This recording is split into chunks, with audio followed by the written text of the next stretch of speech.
Here is why just teach them the correct anatomical names for their body parts is not sufficient to protect your child from abuse. As a person who researches this stuff, who wrote a book about parenting, teaching your kids the anatomical names for their body parts is good. It's good for destigmatizing bodies. It's good for development.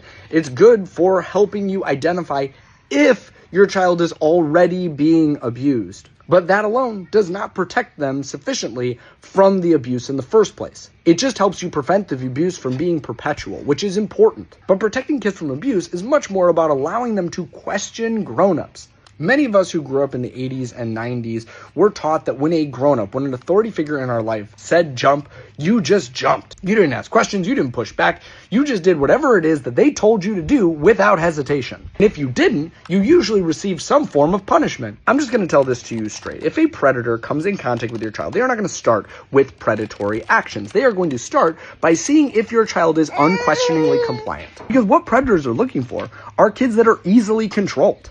In fact, the only child who is more at risk than a kid who is totally and completely compliant to every authority figure in their life is a kid who is identified as not having adequate adult support. So number one, be present, listen to your kids, be around. And number two, teach them that they can push back. Because if your abuse prevention focuses on how your child's going to identify and tell you about the abuse after it's already occurred, that is not enough.